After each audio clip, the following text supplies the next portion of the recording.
Right. Okay. Welcome to everybody. We are live on YouTube, and welcome to Learn to Trade Live and Free with Ash and Jeff. We are looking at the FTSE 100 currently on your screen here, and I will show you what I am looking at on a technical level. The technical aspect of this is really for downside. We've just got this little breakdown here of the trend line to the upside, and there's, I think, a suspicion we could come down here, but we need to see more information than this. Just a break of a trend line may not be enough to take us down. We are looking at an RSI which is just struggling a little bit here as well, and when we sort of like think of the points, it is in this area. It looks like, so it could well fail here for the first hour of trade. I think the retail sales might just put pay to this as we see the pound potentially weaken further. We'll look at the pound in a bit of detail with Jeff in a second, but it looks to me that the pound's situation may well drive the FTSE in a one direction or another. So I'm just looking to see whether there is a bit of weakness up here. This bar at the minute isn't suggesting that the timing would be quite right. And there is just a little bit more room to the upside as well, potentially, before we do start to fail. Jeff and I have been talking off air about the odd situation with the coronavirus, but I'm still fundamentally a bit of a bear in this market right now. And we bring these levels back here, and it looks to me that we could well be on a potential level. It could be there. It might be there. Depends if this was a false breakout or not, because we might have already seen it. But I quite like that as an area, as a potential a break point there, because when I look at the high here, it leads me back to this area of resistance here. So it's kind of it's retested where it's come from, and it's currently failed. So there's a potential trade to the downside here, not a buy zone. So even if it was to pop up, I don't think I'd be too interested. I think we need to see whether that is to go through. There's only about 12 pips in it by the looks of things, 12, maybe 15 pips to the upside left. And then we can either look at shorts in that zone, or we could wait until the trend actually does genuinely change on a shorter term time frame and take us to the downside, and then we could trade it.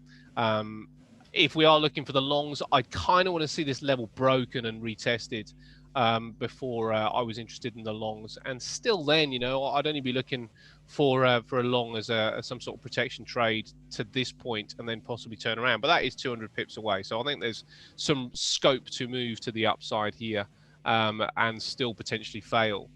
The reason I'm still looking for longer term downside or even intermediate downside is really down to the other charts. The weekly chart to me still suggests, this is last week's bar, and we're only Thursday, so there's still a chance that this could break down after trying to get back to the upside. The high end of that bar is around about 80 pips away, so it could pop up to that point. But then we are looking for the shorts again. If that bar was to get taken out and close above, then that may well change my overall view of this. But my overall view is still bearish. So looking for opportunities, mate, and hints and tips. But let's see how the market opens and what that may show us. And I can tell you now, the market has just opened up. It's very flat, so it may well potentially fail at this point. I don't see anything in the way of direction, so probably at this stage, mate, if it pops up, I'll be looking for a short in this area. I'm quite happy to go short here. Yeah, happy days. Let's take a look at this very, very tricky pound and see what we can find. Tiny loss yesterday, points, can't remember now, 6 pips, which was 0.15 or something like that. I'll show you all the stats as we go into the last day, which this is the last day of our trial today. And with any luck, over the next week or so, I'll have a look at the stats and see if I can work something out in terms of improving them. what do we got? We better get into this, I suppose. That's the hourly chart we're looking at. We'll set the which one we go for first, guys. We go long or short? Let's go long, shall we? All right, those of you joining for the first time, this is in beta test mode. It is trading the last candle prior to London session as a breakout, either high or above or below. And we're going to set the long at the moment. It's a pending order, buy stop. We are trading this at 1% risk. And if I strongly, well, the test is over now, so you can do what you want, I suppose. But you have to bear in mind that this is an untested strategy in many regards. So adjust your risk accordingly would be my advice. So the entry for the long will be 1.2922.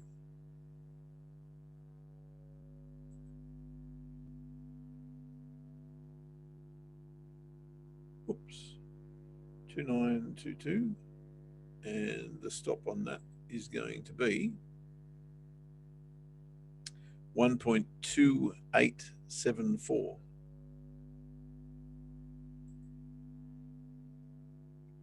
1.2874, that's the stop loss on that. And we'll just throw that into the market. Order in.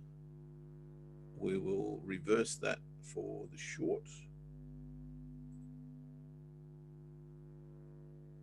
And that will be a sell stop. And I can't remember the number, 2874.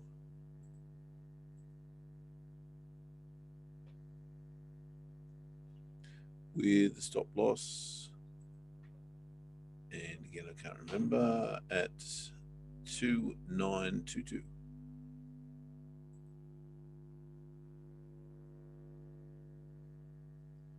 Okie doke. Press place. Both orders in play.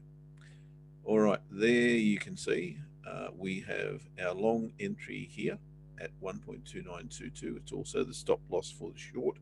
And we have our short entry here. It's also the stop loss for the long at 1.28. Ooh, forgotten it. 74, I think it was. Sounds about right. Okay. That is the pound US dollar trade. Do you want to take a look at this while we're here, mate? Might as well, I'd reckon.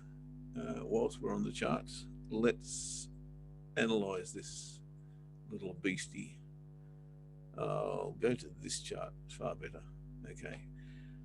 Where we are is very, very interesting. And yesterday I had a long bias on the pound because it's one of my favorite little scenarios.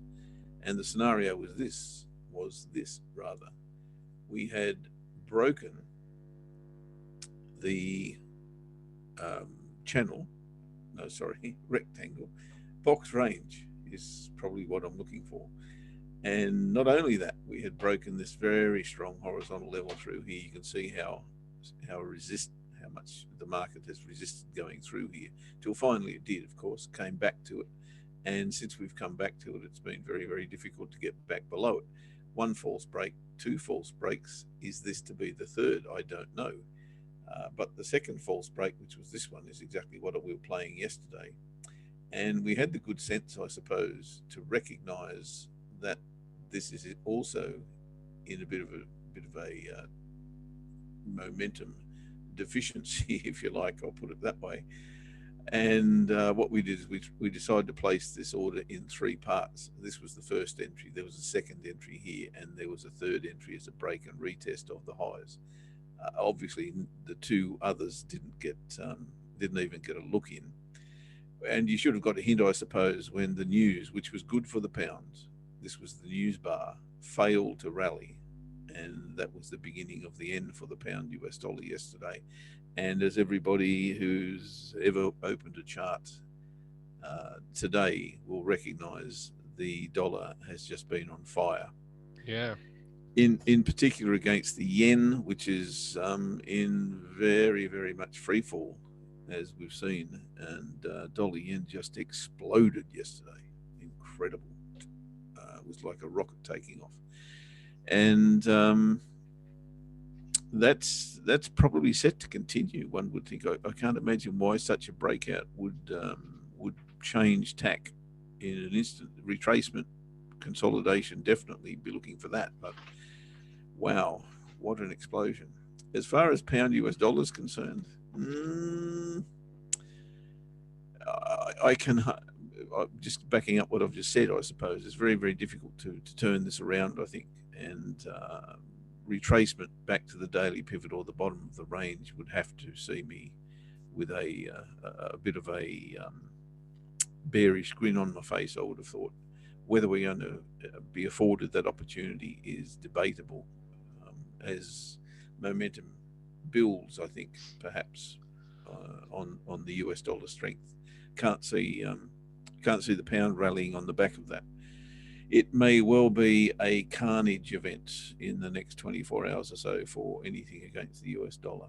Yeah, I agree, mate. I mean, and this is the thing. I think when it comes down to the pound, the retail sales may give it a bit of a lift, but you know, we've still got this this hangover from this Corona stuff. And what's been interesting is that the dollar has been seen as the safe haven, along with gold, I suppose. And I think some of the reason is that you know, we've got some cases actually in Japan now for the Corona. So maybe people are moving a little bit further away from that. But also GDP numbers weren't particularly good out of Japan, and Japan being seen as a safe haven because of their trade surplus. I'm almost prepared to call it a former safe haven, mate.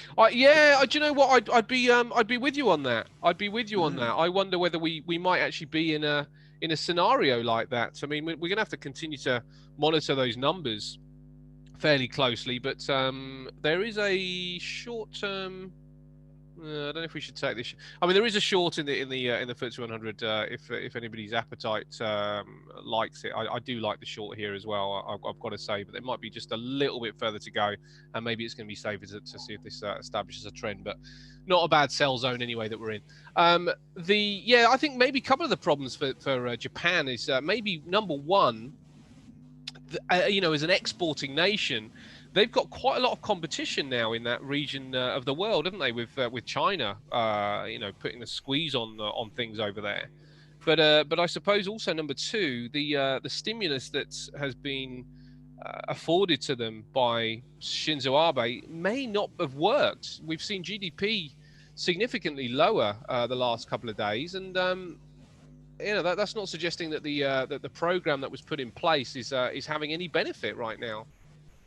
And I think they're even talking more easing, and I've got no idea how they move on that. Where do they go? Well, that does sound dangerous, doesn't it? And I think this is the situation we're in with the world generally, which is you know, I guess why we see gold trading where it is, because everybody knows that if financial institutes and structures start to collapse, then gold is the place that you want to have your money.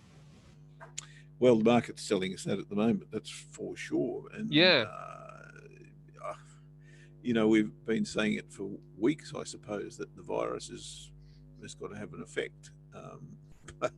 But we were thinking maybe the yen might have been a place to put our currencies. That's been blown out of the water. Yeah, totally. Yeah, and this is the thing, you know. I guess the interesting thing, you know, and the argument against gold is always that it doesn't pay a yield. But if you consider what's going on with cash, you know, if the other option to put your money into a safe area, i.e. into the yen, you put it into cash, then actually you are paying a negative yield. So gold seems there, you know, if you kind of like consider it that way, gold actually seems a bit of a bargain. Yeah, it does, doesn't it? Yeah. And you know, we've been told by Julian for many moons. I think it's going into years now. That gold is on its way. Yeah. So yeah, very interesting. From a technical point of view, impossible for me to actually jump on board the long here. But incredibly, I saw after the breakout there were plenty of orders going in, and maybe this has been expected for quite a while by the big boys. I don't know, but I don't see this slowing down anytime soon. A retracement back to the trend line there or the top of the channel, whilst probably palatable and desirable, I'm not sure it's going to happen. Yeah. Well, the overnight we had the minutes from the Fed meeting as well, and they effectively stated that the Fed will be staying where they are. They're not going to be moving on interest rates right now, and I guess that's something to do with the fact that the U.S. economy still appears to be doing pretty well in the global. Along, yeah, it's bumping along pretty well. So they're not going to do anything. Now, I wondered really yesterday, after hearing this, because I do find that the global markets are just a little bit crazy, and I'm looking at this this Dow. I don't know if you want me to just nick the screen for a moment. Mate, do please, because yes, I've only got the majors on my charts these days. Okay. In this All show, right. Well, so yep. Let's have a look at the scenario. As I say, I quite like this area for a short with the FTSE, but it might be just a little bit further, and I think that we could even wait for a short-term trend to start on the 5-minute chart before we get involved in this. Let's have a look at that. Yeah, so it's going to have to break down around about 15 pips just to suggest that there is a downtrend starting. The weekly and daily pivot look like it may well hold it up today, but I like the longer term structure for some downside, and this is the reason why I'm not really just looking at the FTSE. I'm considering the Corona situation, and the Corona situation continues to confound me. I have to say, we keep getting further news and data releases, and it doesn't really drive the market down for a sustainable move lower.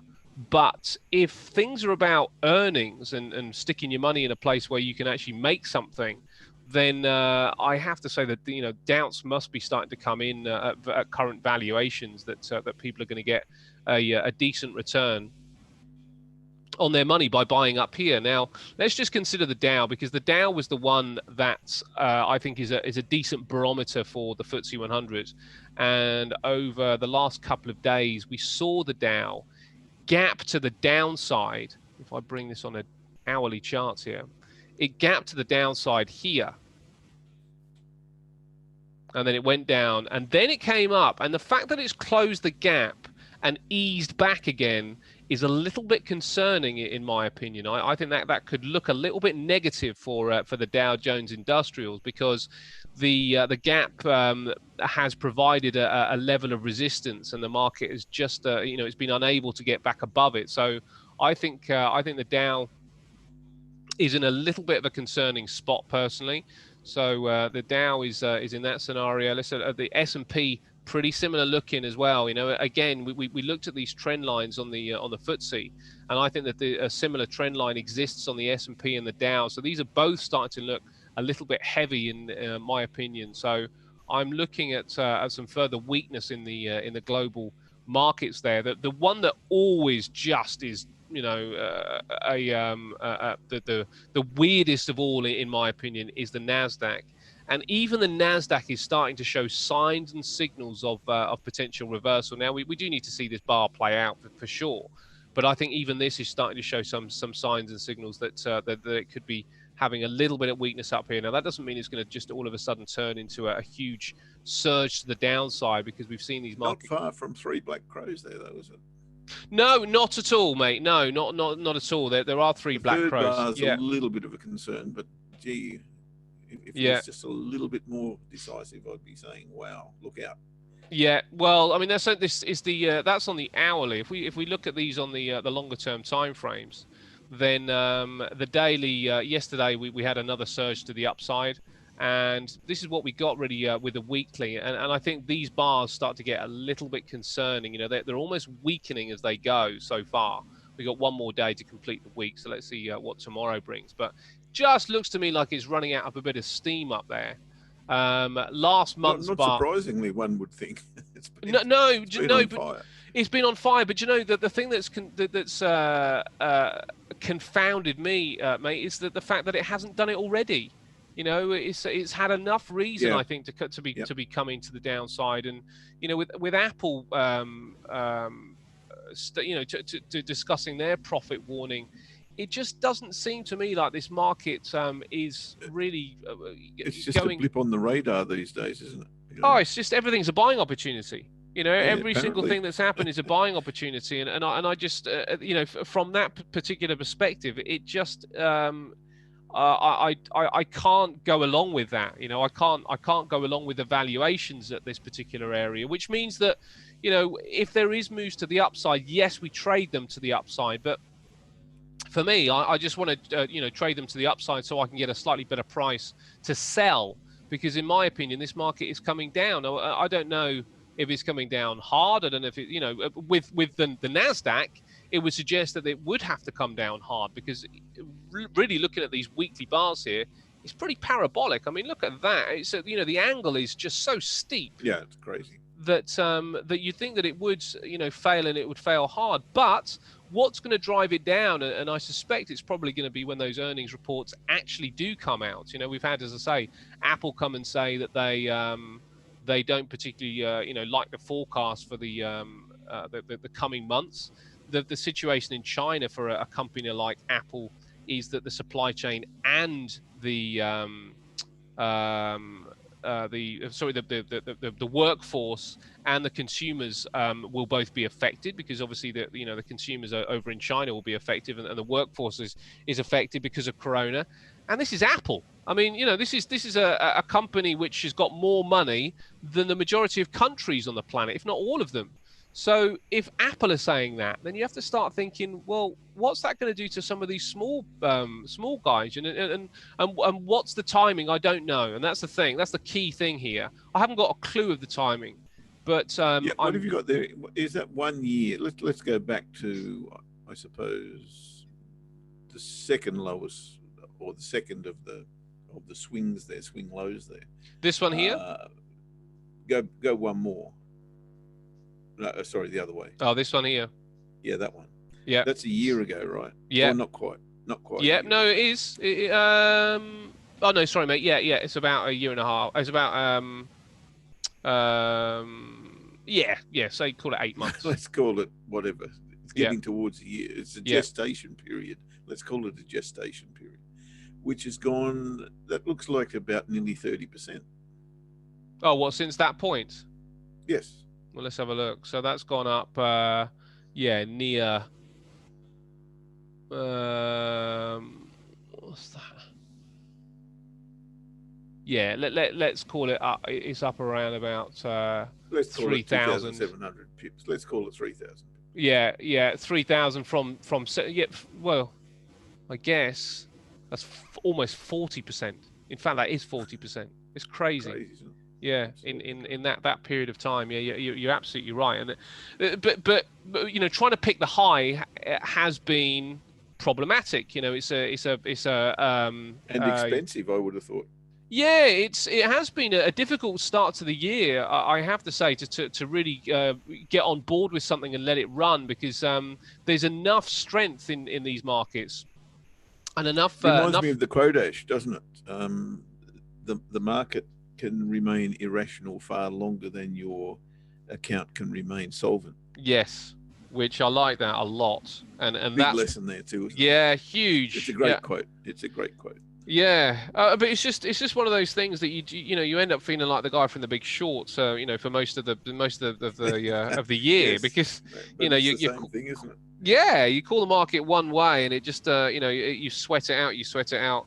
And it just doesn't happen. But that's all we can do, really. We just have to sweat it out and see what gives. But as I say, I like the short here, and I am short in the market. I have an overall bearish outlook and an overall bearish bias with my trades at the minute.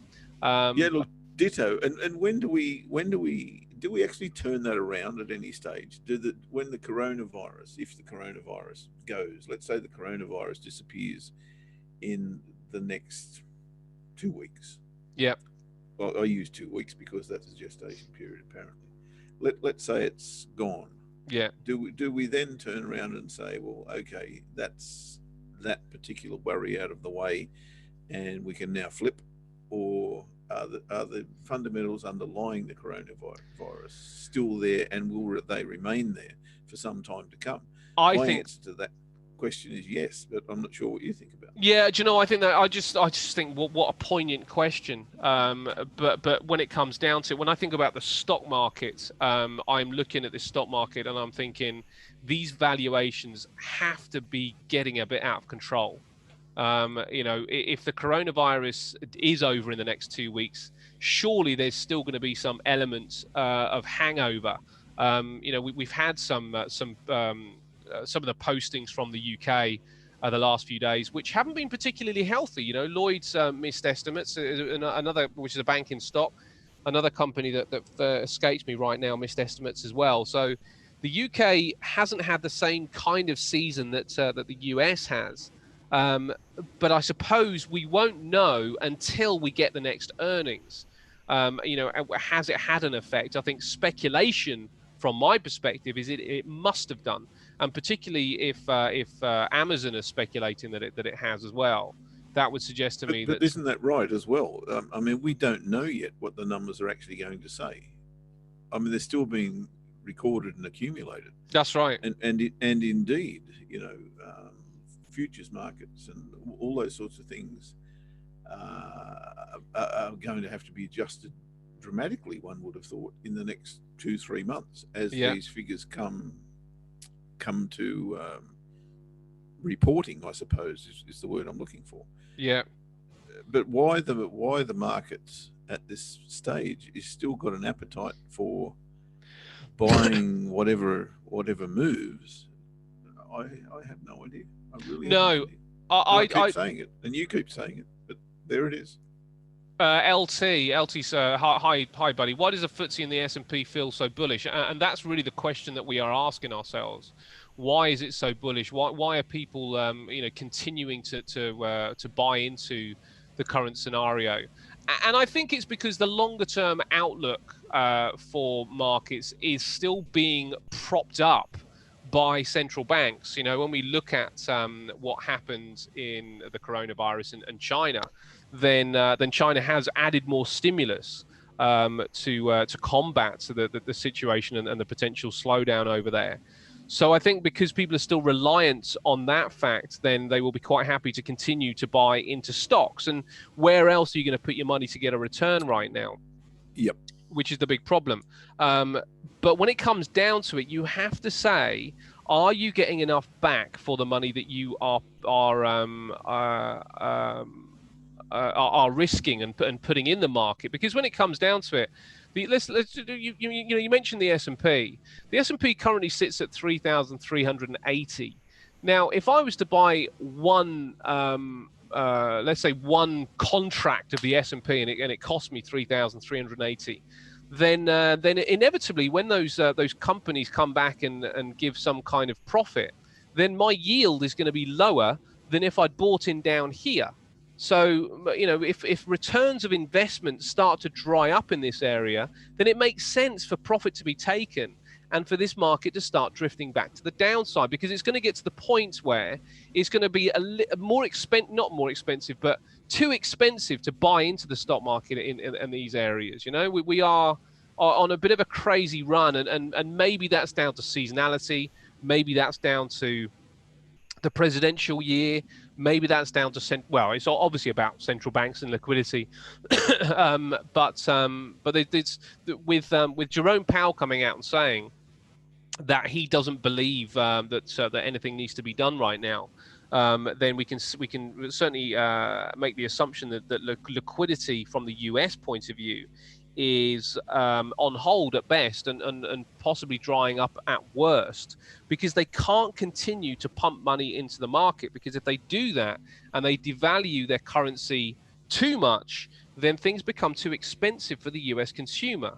And if things become too expensive for the US consumer, then that's another aspect of the economy which cannot flourish. It's you need the consumer to be strong, because it's the consumer that makes sure that they buy American goods, which provides American jobs, which means that people have got more money in their pocket, which just perpetuates and perpetuates and perpetuates. So it gets to the point where central banks, or certainly the Fed specifically, cannot do anymore, because otherwise they'll be at danger of putting their own economy in trouble. And when we think about it, the US are they are net buyers in the global markets. They have got a trade deficit, which means just ask their account balance.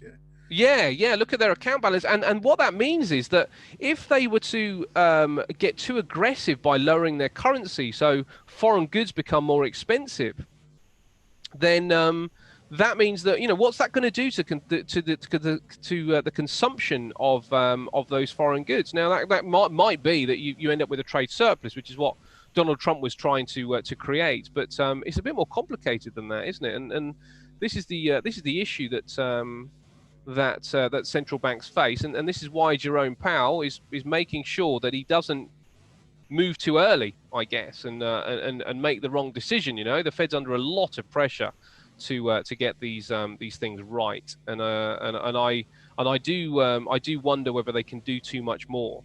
And certainly from the statement that was released yesterday, it would suggest anyway that the stock market is probably not going to get an extra boost from the US side. So yes, it does seem kind of bullish, but I have to say, from what I'm seeing with the S&P, this is the current bar on the S&P. It's currently a doji, but the current bar on the S&P, the current price action on the S&P, to me, is starting to look like it is losing a little bit of traction and a bit of momentum in this area here. It looks like we may well be just kind of hitting a bit of a channel that we probably, I think, more likely to break to the downside and possibly then pop up and maybe even give us something of a reversal pattern. But I think that the move to the upside is starting to slow down. Now, whether that actually creates something significant in a move in the opposite direction, I don't know. But I do think that we've got enough out there that would suggest a bit of concern and a bit of a valuation issue up at these areas as well. I mean, if Apple are coming out and giving profit warnings, then other companies are going to be doing the same thing fairly soon. They'll have to follow suit, which means that the valuation of the stock market must be too expensive. And I wonder how often, and I'm not sure how we're going to find that out, and I'm too lazy to do the research. I wonder how often the US dollar yen has exploded at the same time the S&P is rallying or is hitting new highs. I wonder how often that has happened. Yeah, that's a great question, and I think that's the other aspect of it, isn't it? Because a strong dollar is not good for a stock market, no. Traditionally. So we are seeing some fair strength in the dollar, and I think that does. Oh my! I tell you what, mate, we want to get short the FTSE. The FTSE is just starting to provide some signals. Right. So let's have a quick look at this. Let's take a look, guys. So FTSE 100 is starting to put some signs and signals in for a short. We've just seen this 5-minute trend just break down. I'm going to do the same thing right here. There we go. Right, I've gone short the FTSE 100. Now, you can put your stops at the highs. There's no problem there. But this is starting to look kind of weak to me. I'm starting to see signs and signals of some reversal. Now, we are after the weekly charts playing out properly. Let me just check one thing here. How much is that costing? Okay, so we are after these weekly charts playing out properly here. So I'm looking for some significant downside in the FTSE 100 now. It's only a 5-minute chart. I appreciate that, but we are looking for some downside in this area anyway. So I've just sold the FTSE. You guys may want to sell at 74.53 with your stop at 74.75, 74.76 maybe. And then we'll go from there. Now, if it pops up, now I would always go in light. I always suggest that people go in light, because you don't really know whether a trend is starting or not. But if this does start to collapse to the downside and we get a genuine trend to the downside, then we can add on the way down. So let's not put our house on it. Let's go in nice and light. And if it comes back up to this area and goes through, then we'll look at the next level, as a potential area to go short. Now, I don't want to get too married to the short, but I do suspect that this market is probably going to struggle in this area, and probably for the rest of the week as well. So I've just taken my short. I've just gone short in the market. And I will leave you guys to do what you will with it. The other thing with the FTSE, it looks like there's a little trend line there, maybe. The other thing with the FTSE is that we do have retail figures coming out in around about an hour. So it's possible that the timing is a little bit early, but because I am looking for an overall longer-term short on this market, and I've just had a little 5-minute area to get in. That's why I've entered. So if this one fails, then let's look in another hour and see if that is another probability for a trade to the downside. But certainly some signs and signals here, mate, that the market is going to struggle.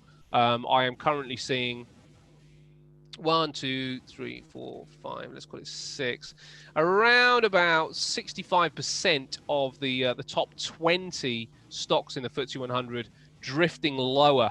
Now, it didn't start that way. The picture started with around about 70% bullish and moving up, but we've got about 60% moving down now. So we only have 6 stocks in positive territory. So I'm quite happy to look at the shorts and hold on no matter what. So if say market fails here, right, we'll go at it again. Fits the bias, fits the momentum. Well, actually, I can't say it does fit the momentum. No, just fits up. I can say it fits rationality and logic. But gee whiz, anything. Well, in fact, nothing surprises me at the moment. I've got to say that. No, and do you know, mate, this is the thing about making sure that the money is managed correctly, and I can't reiterate this enough. This is why I always say go in light. Because if you catch a trend, then you have got the chance to ride it, especially because we're looking at the weekly charts. We're taking a trade off the 5-minute here. So I wouldn't suggest, that this is going to be the home run at all. The chances are I've got the timing wrong. But my overall look is for downside. But this is why I say go in light and ease your way in. Because if the overall market is going down, then we can, as I say, add as we go, rather than getting too concerned with these, twitchy little moves back and forth. I don't worry about any of that stuff, because my overall position will be for a big move, a bigger move down, and it means that we don't have to risk the house on it. But I appreciate your point about momentum currently really is fairly strong to the upside. Remarkably so. And interesting comments about the impeachment there, SG. Hadn't really taken that into consideration, I've got to say, and I'm kind of got to put that into the mix, I suppose. Interesting. I don't know if we do at this stage, mate. I have to say I appreciate what you're saying, StarMax, but I just don't. I think that was done. The impeachment. Yeah, I think Trump won this election about 3 months ago. Yeah, and the impeachment is kind of, and it sounds stupid to say because it was only a couple of weeks ago, but it's a bit of an old story. Now that's not to say that we don't go on a big bull run at some point during the year, and I guess I want to make sure that point is fairly clear. What I'm saying is that the valuations at this particular stage are expensive. So if it comes down significantly enough during the year, then people will be quite happy to buy it up again and buy it up again fairly aggressively. But I think that's a bit. I think it's a bit of a that story kind of like it's had its reaction because that's how the market it adjusts like that, doesn't it? It's so fast the way that the market reacts to any kind of positive or negative news. Yes, I don't think this is the ace in the hole. No, It's not the trump card. Pardon the pun. I don't think so at this stage. We may well see the trump card play out, but that might not be. To be fair, that might be after the summer. If we have a sell in May, walk away scenario, and the market has already kind of started its move to the downside, then we might be. We're already talking about that. That seems like yesterday that we were in summer last time. Jeez. Yeah. Well, the thing is, this is a particularly bullish period for the market. Running up until the kind of end of April, early May stage. So it might be that we pop down, fairly fast in the next couple of weeks, and then we get the chance to really kind of trade this to the upside. But it might be that that something else happens because, traditionally it's a strong period of time, but seasonality will only.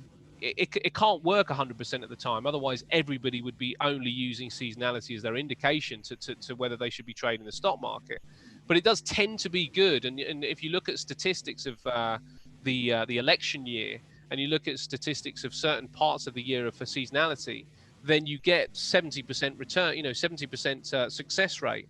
But that means that there's 30% of the time that you're wrong. So what do we do in that kind of scenario? Who knows? Maybe this is what we got going on right now. We just don't know, and this is why I find seasonality a secondary level of indication rather than a primary, because it won't tell us what's going on economically on the day. It'll only tell us what's happened in the past. And yes, maths is so important with trading, and when we will use it. But really, when it kind of fits the other aspects, and as I say, I just think that right now, economically, we could be maybe in a genuine phase where this thing is going to ease back a little bit further than people expect. Let's see. That's why we don't trade at 20% of our account, mate. That's right, mate. That's right. What is that? All right, give me some screen and I'll go through. We've got tradability now. We've got new 30-minute candles, so I can actually get in the market.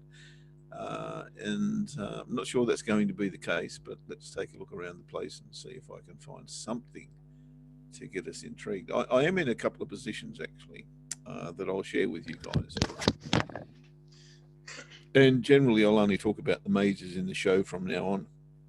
As you know, we're, pardon me, opening up a new particular part of our forecasting, if you like, which will come in the form of what are they calling it? The 2-minute brief, I think. And we'll be sharing that to those who choose to have it in the not too distant future. I today have opted for Aussie Swissy short. On that, I'll share that with you because I can. I think. I hope I can. I'll try.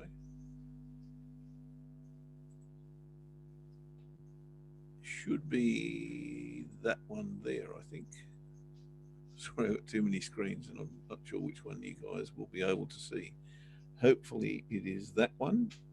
And this is my thing for today. Yeah, that's it. So I have actually got an order in the market for Aussie Swiss short, and I'm selling at 65.17 with my stop loss at 65.82 and a first take profit at 64.97. Fairly tight, that first take profit, but I'm not going to show you the chart because I don't have it on my particular account that I'm on here at the moment. But if Aussie Swiss can break below that level, it was actually scary to me to actually put a number on this. Such was the absolute chasm underneath Aussie Swiss. It's just amazing. The level it's really got to break is about 64.35 or thereabouts. If it did that, I actually took a look, and it's 0.15 something, the low, and of course that's an absolute aberration, because that was the decoupling, I believe, of the Swissy to the euro. So that was that massive spike down. We saw, 2 or 3,000 pips in a heartbeat. And there's actually, I think, a measured move that suggests that the first level, will be around about the 51 mark. Even that, if you get into that, you've got a whole truckload of pips and therefore dollars in your account. And that's, I guess, why, in many regards, there'll be buying coming in here, because this is just an absolute chasm underneath this, and it could go anywhere if it breaks it. So that's why I'm keen to actually trade it, and that's the level I've chosen to do so. But I want to get safe pretty quickly, and then just let it rip. The others, look, after the Aussie news today, which was unemployment figures, rose, as I suggested yesterday to all of my groups. If you see a figure bigger than 5.2 tomorrow, this was yesterday I was talking, there's only one way the Aussie can go against anything, and that is short.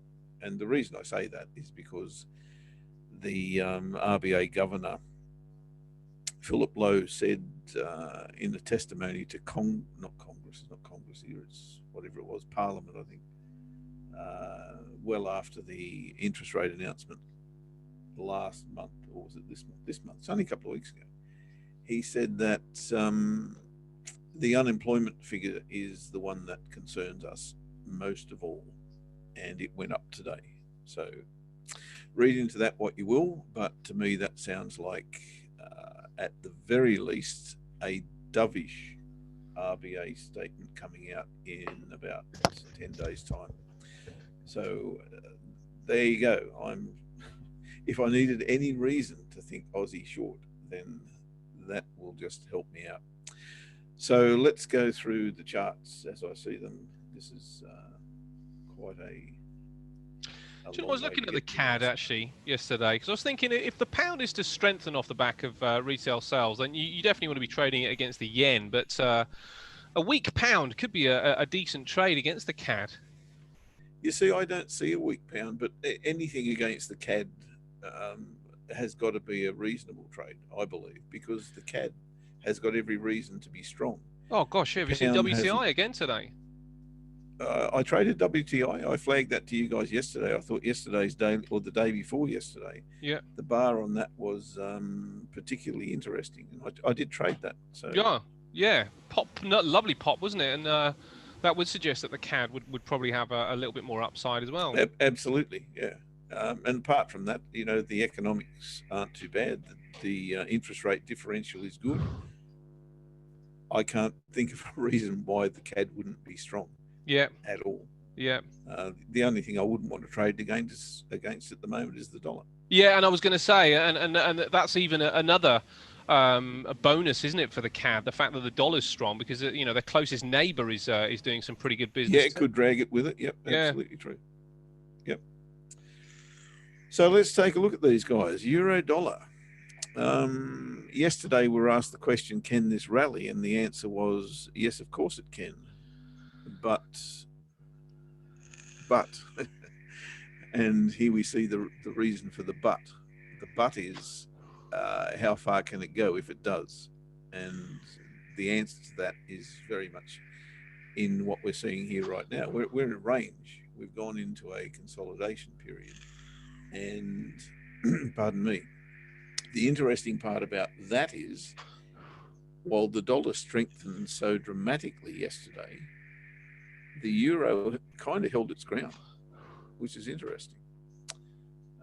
Whether that's a signal that maybe there is some upside to the euro or not is debatable, of course. But this candle here, sorry, is it a potential waiting scenario as we We wait for the It's ECB. definitely that. What do we got? Is it ECB today or tomorrow? It is today at 12:30. So is it possibly waiting for those monetary policy minutes accounts as well to see what the ECB have got to say for themselves? Yes, it is. And it's kind of like, it takes me back to this, where, I've been an Aussie bear for the longest time and trying desperately to get into a move.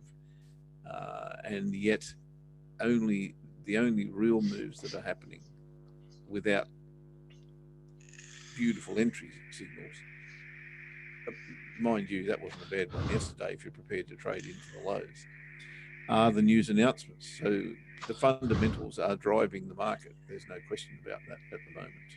And the technical levels are just getting smashed without proper retracement, in my humble opinion. So it's a very, very difficult market to trade in that regard. And same all the way through. I've got, unless you're prepared to take on the breakout and trade the breakout after it's broken, you've probably got a bit of an issue trying to get into these moves. But if you can, happy days. And that's our job, of course, is to find a way in. And I'm more than happy to look for them. But at this point in time, it's impossible for me to just jump in here. The time to jump in was up here, and we flagged that many moons ago. But if you haven't managed to do that, then guess what? You're going to have to either take an incredibly strong risk, because this is extremely oversold and continues to get to that oversold position, and that for that reason, it's a high risk scenario. So very difficult to trade. Where was I? I was talking about the euro, wasn't I? Yes, the euro. So with the ECB stuff coming out later, and this is very much the same boat as the Aussie. And again, that candle there is probably going to haunt me for the next, I don't know how long. But that's, well, what is it now? Should I even look? Risk was 50 pips. Currently 7-1. Yeah, okay. It happens. So what do we do? Well, the way I deal with that is I simply wait for exactly the same thing as I do every time. Every time I see a breakout, I expect consolidation or retracement. That's just the way it is, right? And again, we had a breakout yesterday of the mini range. The day before. We didn't have a breakout of the mini range yesterday, which is really interesting, given that the dollar strengthened dramatically. I guess we're just running out of steam here, which again tends me to suggest that, okay, maybe there is some upside here. And as Ash has just said, the news will probably determine whether that's the case or not. I think the point I want to make is, if the news doesn't move the market, then I'm probably thinking long here, but not for a long time. I don't think I'd want to trade through that range. So I'm probably thinking this area here, but it's going to have to be on a very small time frame, and it's going to have to be a very quick take profit. So yep, totally got it. Totally got the potential for the bounce. The news will probably shape everything, but if the news is benign, then I'm a bull for a day. I'm a bull to here, but that's about it. So I can see 108.25 in my sights. How can I trade that? It's going to be difficult from here, I've got to say, and the news will definitely, I guess, rub this around a little bit. But I've got no lines that I can trade with at the moment. Don't have a confluence area until I get to here. If I get to here, then my reward to risk is probably fairly low. If it happens in the next couple of hours, we're here somewhere. 15 pips. No. See, that's the difficulty I'm talking about. Intraday trading at the moment is really tough. Yeah, so I agree, mate. And this is the thing. I wonder whether any moves to the upside in the euro actually could promote some further downside. That dollar doesn't look like, doesn't appear that it's coming down, does it? No, not at all. And if it looks like it's broken very strongly, I can't see that changing anytime soon. And I agree with you. Any rally here is a selling opportunity, I believe. So Yeah. that area there, for that reason, is very, very interesting for me. Do you know the other thing with the euro is that really it's an exporting currency, isn't it? Because of Germany, and German exports haven't been particularly good.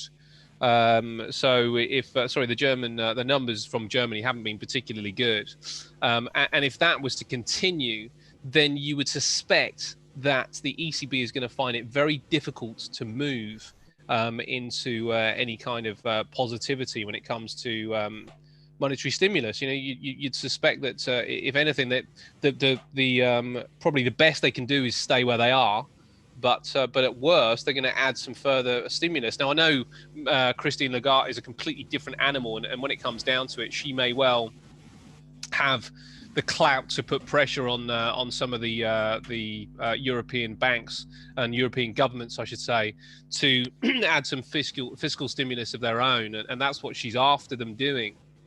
Yeah, I think the world's waiting for that to transpire, really, aren't they? Or but they're not doing it. I mean, this is the thing, and I guess this is some of the problem with a central single market currency, because really, I can't see how the likes of Greece or Spain, really, or Portugal or Ireland could really, add anything fiscally. It's the likes of Germany. Yes, I get it.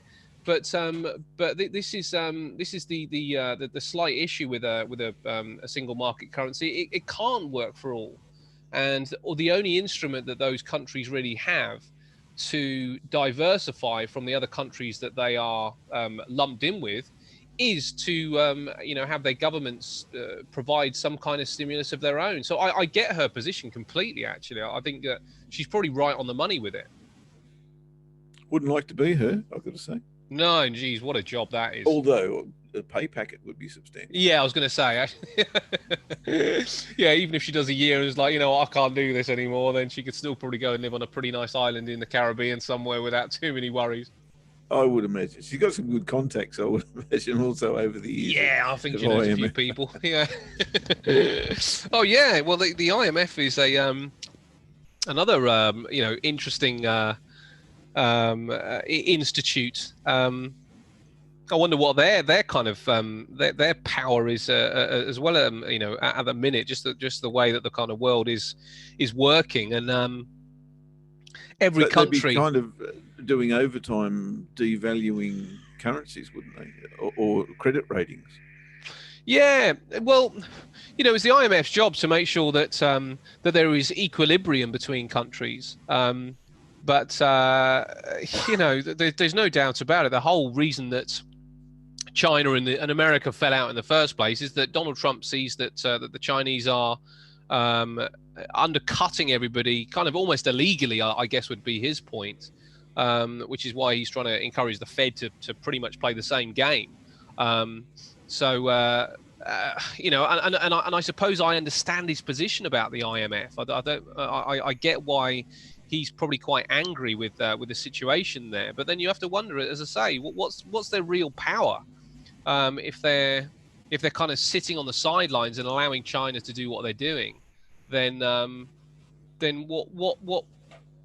what would they do? What would they do to change it? And if they did, would it actually put a lot of pressure on the relationship between China and the likes of the International Monetary Fund, which is it's a basket of economies. So the euro, just back to the euro. The euro's got quite a few issues, and as I say, it's going to be interesting. Let's read those minutes. I suspect it probably will be quite sanguine rather than being anything specific, because Christine Lagarde's position seems to be, you guys step up. I can't do any more. You guys have got to step up. Now, I wonder what that does to the single currency. Well, when I look at this chart, which is only a 30-minute chart, of course, I start to think, double bottom being taken out.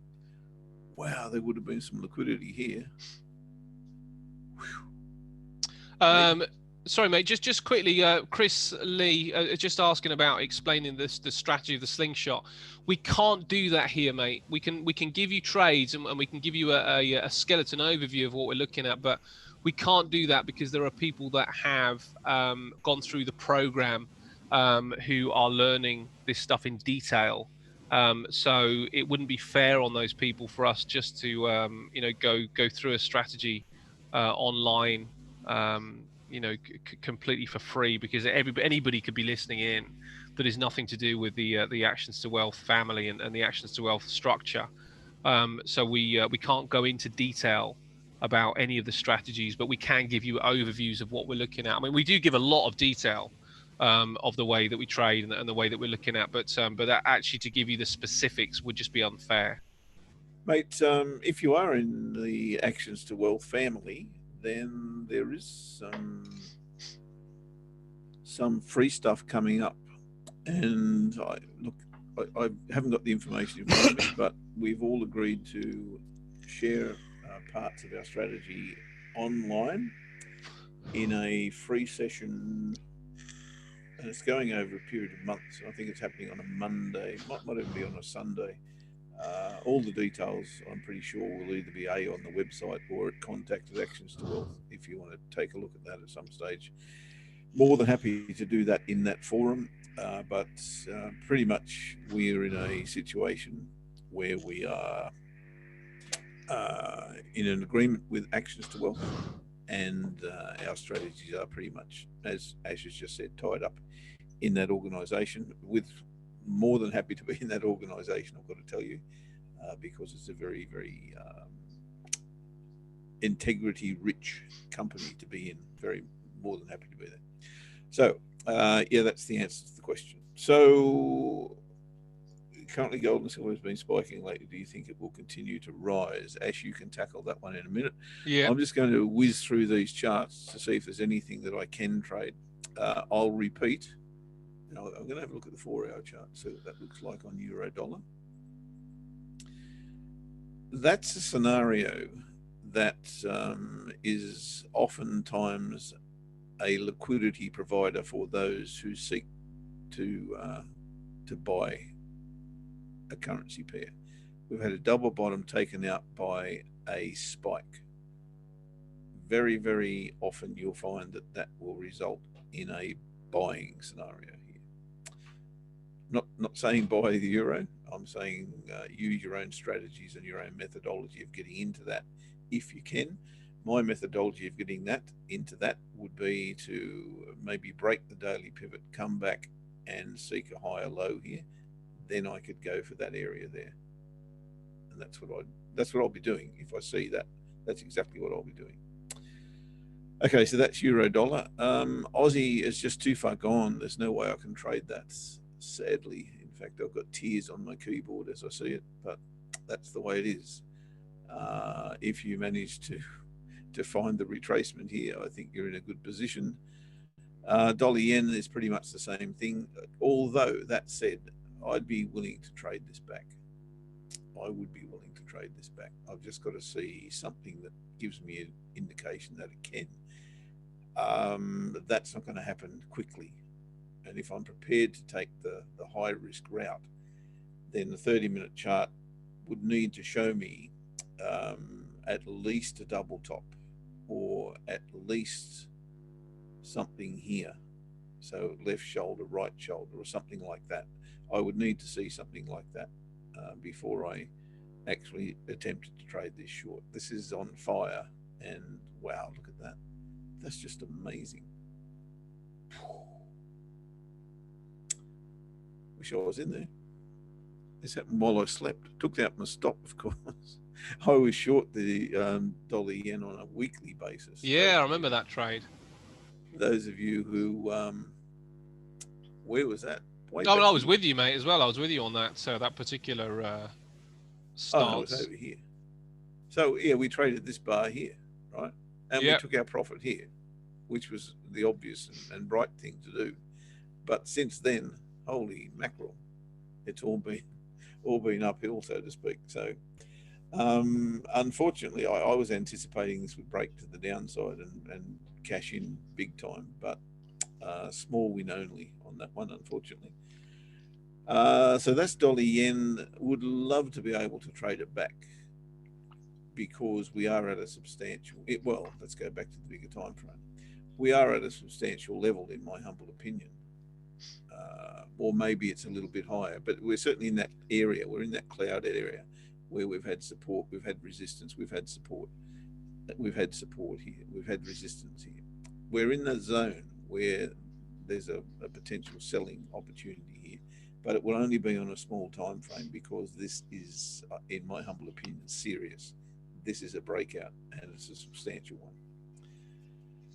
Dollar Swissy, interestingly, and I think that goes to what we were talking about before, Ash. We're talking about safe haven currencies, and the yen may be a former safe haven currency. I think the Swissy now, the US dollar versus the Swissy and the US dollar versus the yen, is showing us that the yen probably can now not be considered a safe haven currency because the Swissy, of course, is one, and it's overpowering the strength in the dollar at the moment, which is interesting, really interesting. What that tends to give me is a very strong Swissy right now, and I guess that's why I'm short Aussie Swissy at the moment.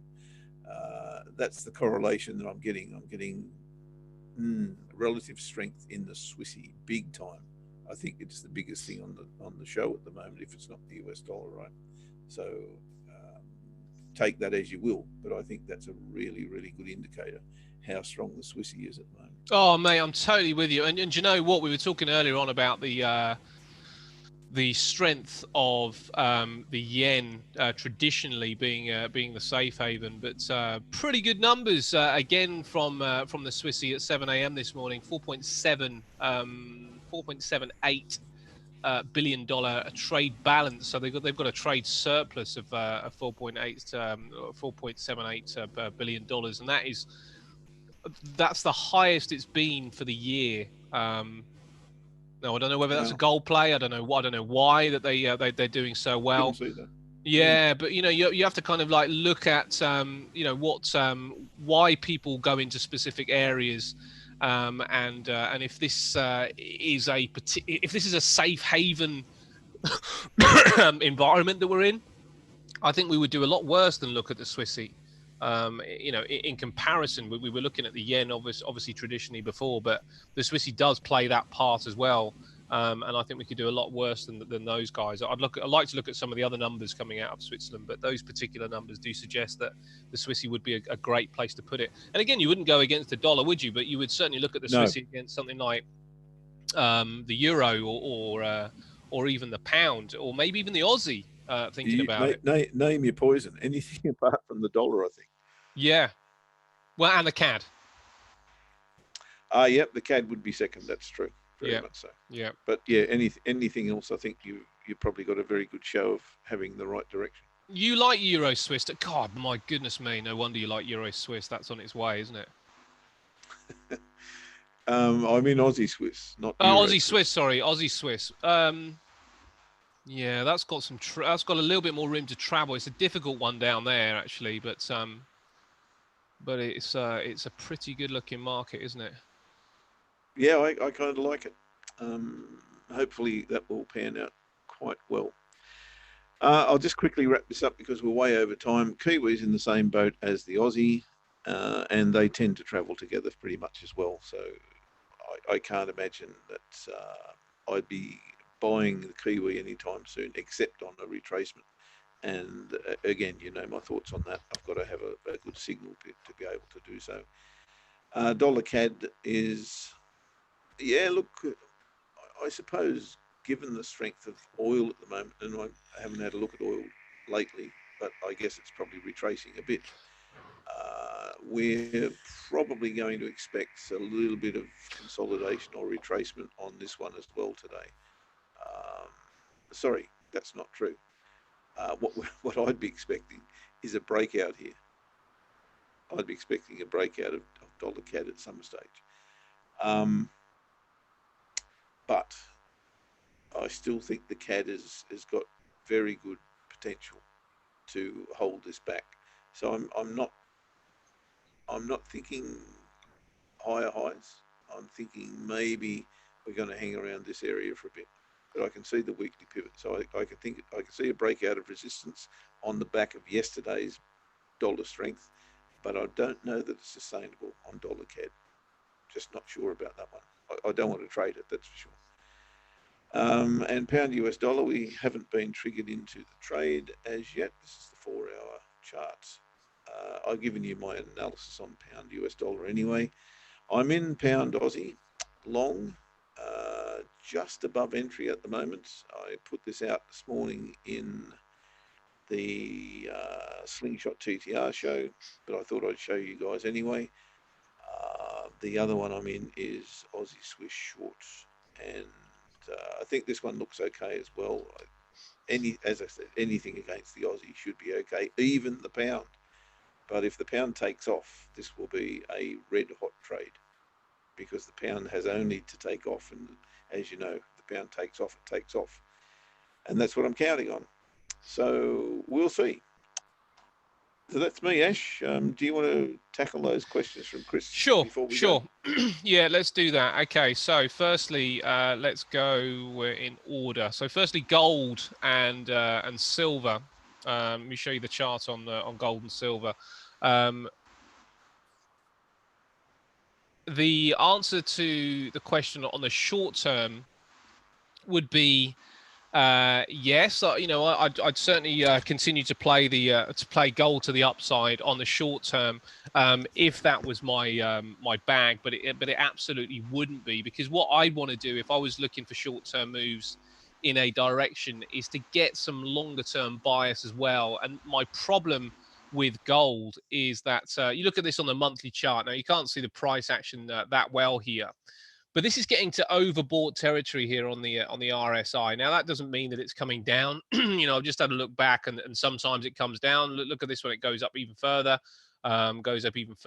here and here and here. So it's not to say it's coming down, but there is divergence where the indicator is starting to move lower while the price action continues to make higher highs. So that is a little bit of a flag that I wouldn't want to get involved in. Now that doesn't mean that I wouldn't be bullish on gold in the short term, but that is a concern for me. If I was trying to trade gold to the upside, that would be a concern for me.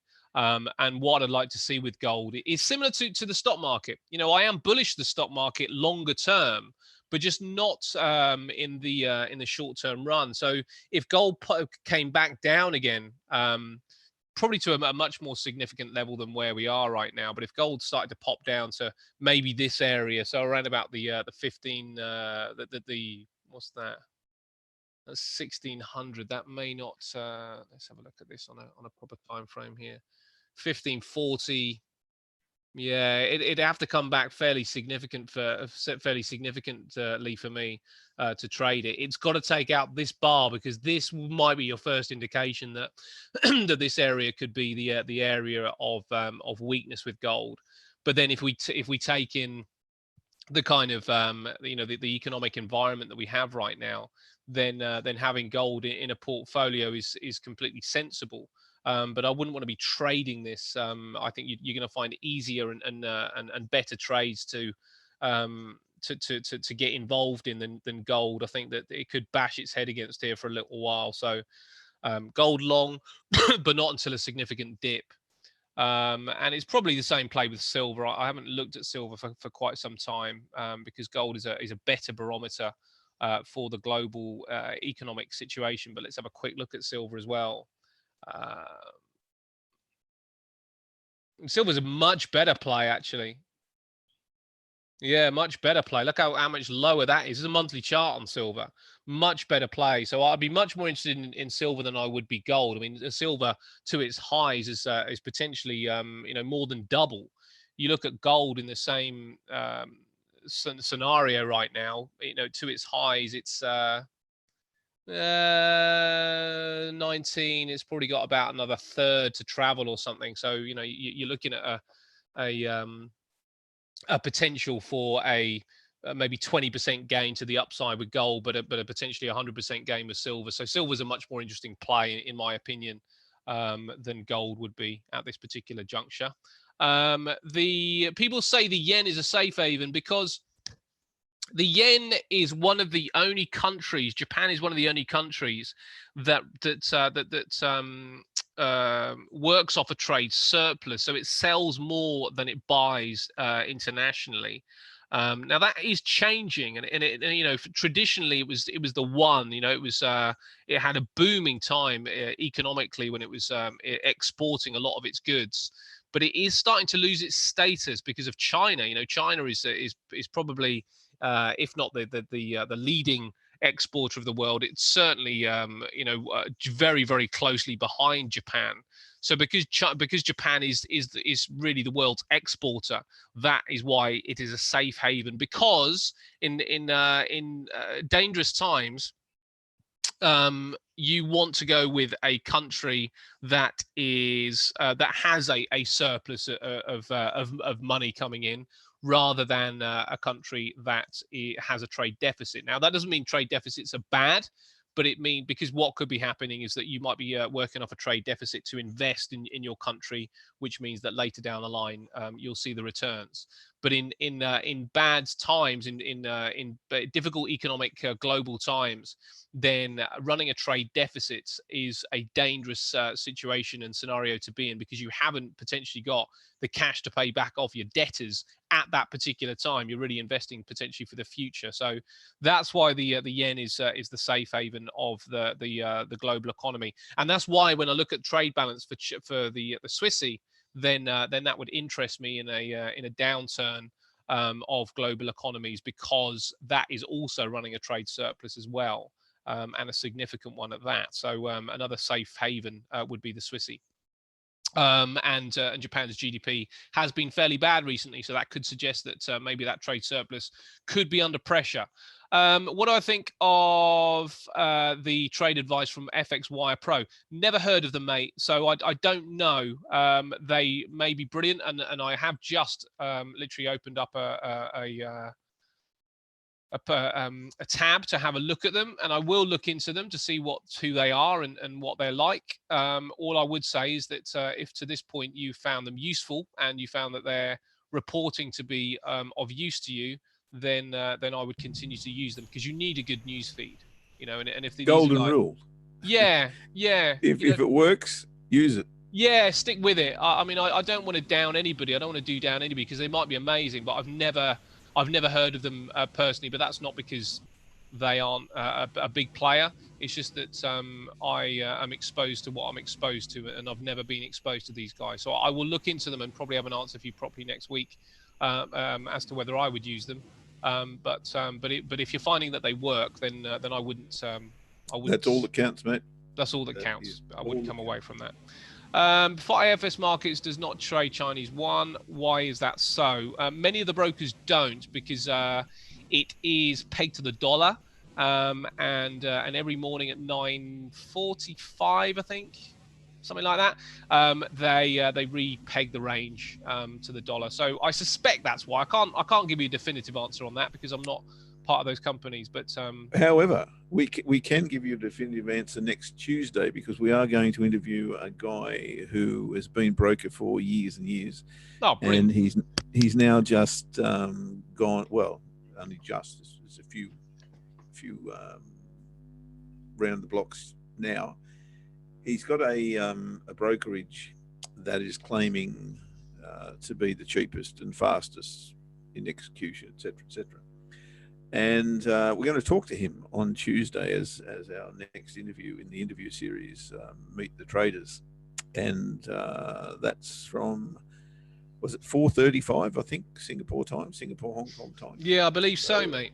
I believe so. Well, I look forward to that. Well, we must write that question in our box then today, shouldn't we? Chris, if you're here, tune into that one. It is a great question, and we will pose it to him. Yeah, it is a good question, and as I say, you'll have a much more definitive answer than I will have. I suspect it's because of the pegging, but I can't say for sure. They are found in the news section in MetaTrader MT4. Okay, well, if those guys are in there, then maybe they do have some standing in the markets. I don't use that particular way of getting my news and data, so I don't know. Now, that's not because I know better. It's just that I've never done that before. So let's wrap it up, mate. We've got 15 minutes before the retail sales from the UK. That's going to potentially push the pound around a little bit, but yeah, it might shape the day, mate. Yep. It could shape the day. I wouldn't expect any fireworks unless that number is significant. It would just probably bounce the pound into some horizontal levels, and then it will continue in its current range, I would suspect. But that is. I still may move my stops to entry on pound Aussie. We'll see. Okay. 15 minutes. Yeah. Okay. Well, I'm going to be writing my my market review after the show, and maybe even after the pound is release data. I'll probably write a market review. But I am short the FTSE, as everybody knows. We're around about our entry, and we'll see what happens. It's holding on right now by its fingernails, but I suspect the reason for that is because it's waiting on retail sales. So if retail sales come in stronger than expected, then look at the FTSE weakening from this point and the pound strengthening for a little while. And if it comes in weaker than expected, then I would anticipate the reverse of that, but still looking for shorts in the market overall. Okay, mate. Well, that's us, isn't it? Let's wrap it up. We will be back That's next for the week, mate. Yeah, that's for the week. Yeah. Well, have a great weekend, buddy, and have a great weekend, guys, out there as well. You too, mate. I'm flying back to the mainland on Saturday. Spend a week on the mainland and catch up with a few buddies. I may be a little bit rusty when and I'll only have a laptop next week, but I'll be there. Yeah, sounds good, mate. That's the beauty of trading, isn't it? You can trade pretty much from anywhere. Absolutely. Yeah, even though that's not quite true, because there's no way that I would take my laptop. People say, "Oh, you can trade on the beach." Why would you take an expensive laptop at the risk of getting sand and potentially beer all over it? It's like you don't trade on the beach. The only place you get sand, mate, I can tell you. So yeah. There's no way that I would trade on the beach, especially with a marauding 3-year-old around the place. It's just you're not going to happen. Barred from the beach in your laptop. Yeah. All right. Well, have a fantastic weekend. We're back same trade time, same trade channel next Monday at 5 to 8. You betcha we will. And have a great weekend, everyone. That is a date. Don't be late. See ya.